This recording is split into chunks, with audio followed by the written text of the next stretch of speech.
is concerned, where we now understanding authorities within Saudi Arabia Civil Aviation have now given an ultimatum to Pakistan's national airline. The ultimatum says that either you pay the pending dues or there will be no operation of flights, which means even the repatriation flights which was on for the Hajj pilgrims could see an end, which means as many as 50,000 pilgrims that had taken these flights for Hajj could also be left stranded. We're understanding they're dues to the tunes of $48 million, and that's the ultimatum that has been given, that either you clear these dues or there will be no operation of flights as far as Pakistan's national airline is concerned. But this really is not the first time that we're seeing crisis for Pakistan's national airline. You would remember that just about a couple of months ago, they had aircraft that were actually taken back by the lessors in Kuala Lumpur because of these pending dues. Let's also now bring in our colleague Anand, who's joining us also from our newsroom.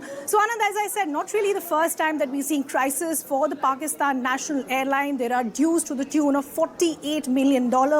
Leasers have impounded aircraft in the past as well.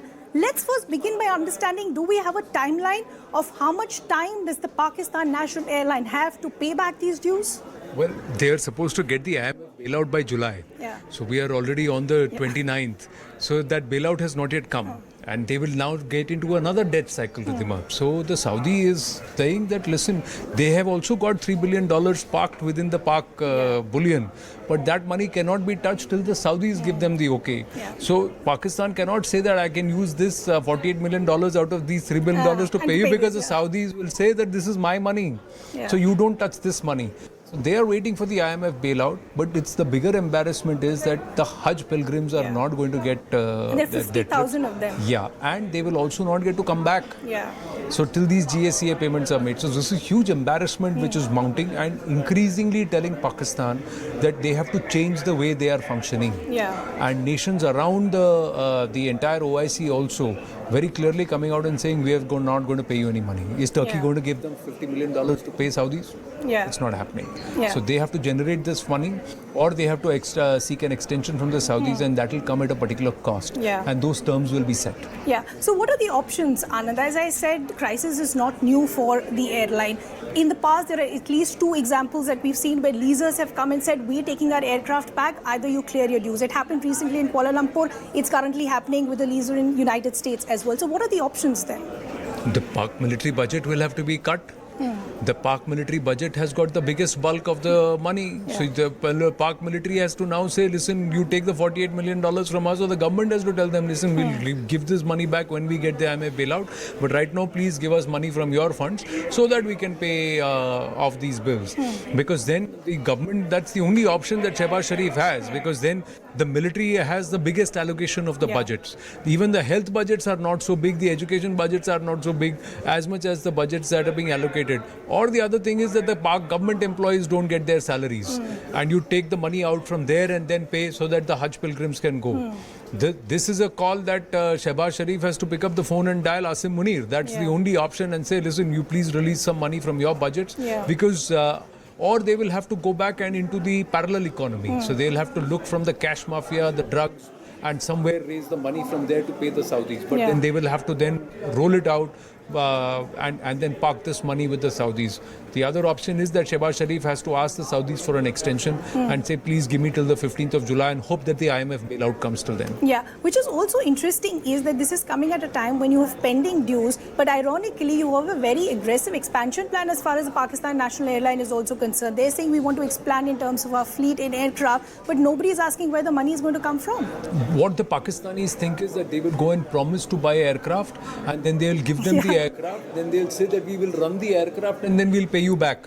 Now, that's not going to happen. It's not going to happen. So this is why the astuteness of Mian Nawaz Sharif back in 2015, when he tried to sign the UFA Pact and agreed and said, let's trade with India and work with India as a trade, and dial down the animosity, dial down the terror network and all of that, that fell flat because he lost power. Now, he's the one who's got to come back. Or Nawaz Sharif now has to reach out. Yeah. And the only person who can weigh in is Nawaz Sharif right now, sitting in London. He will have to reach out to the Saudi king. He will have to reach out to the UAE and say, okay, give me a 2-3 month extension. Hold on to the interest payments and hold on to this payment. I'll try and sort things out in the near future. That's the only option. Otherwise, it's huge embarrassment that Hajj, which is the biggest aspect, and you're saying Hajj pilgrims are going to be left stranded. That's really embarrassing for them. More than the payments dues, it's the timing of these this one which is huge embarrassment for Shehbaz Sharif and his government. True. Anand, we leave the conversation there. Thanks a lot for getting us all those details. We also have foreign affairs expert Rubinder Sachdev also now joining us on the broadcast. Always a pleasure speaking to you. Thank you so much for taking our time and joining us here on CNN News 18. How do you see the news that's coming in from Pakistan? Your economic crisis is not new, but now there is an ultimatum that's been given by authorities in Saudi Arabia, by the civil aviation authorities, that either you pay the dues or there will be no operation of flights. It's not just no operation of flights, it means that 50,000 Hajj pilgrims could be stranded. Thank you so much. Always a pleasure to be with you and an honor. See, what is happening, if I could take some bullet points. Pakistan has to pay back around $20 billion in the next 1.5 years, right? It doesn't have any money, one. Secondly, Pakistan has been putting on collateral its airports, its motorways, toll roads, the buildings of its Pakistan television radio. You know, Pakistan TV radio, about 60 odd buildings across Pakistan, land and building, one can imagine, right? They have been put in collateral. So bottom line, what is happening is that on the one hand, Pakistan has to pay back the debt with the interest to all those who are there. IMF is setting certain terms which Pakistan is not able to agree.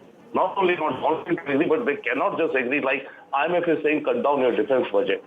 Bring your 4G Foundation, which is a private, this is tax exempt. Bring them in under the tax umbrella. Now, Pakistan is unable to do that. In that case, the IMF money has also not been released. Now, I'll come to the Saudi thing in a second. Plus, IMF tells Pakistan that you owe us money, but you owe some big money to China, UAE and Saudi. Come to them on a page or delay package will work out for your loans. Unless they all agree to a certain term with you, we cannot release the money because we don't know, what's the game plan ahead. Now, Pakistan has also not been able to agree with China, UAE and Saudi how to pay them back. Now comes this last point. Now what the Arab countries like Saudi and UAE have decided, they have set the picture that, you know what, give us your assets. The Dubai ports is in a discussion with the Pakistan government. Both states, east, west, or maybe one of them will be given to Dubai port. That is, Dubai port will buy. So we seem to be losing your audio. We'll just try and re-establish that connection, but we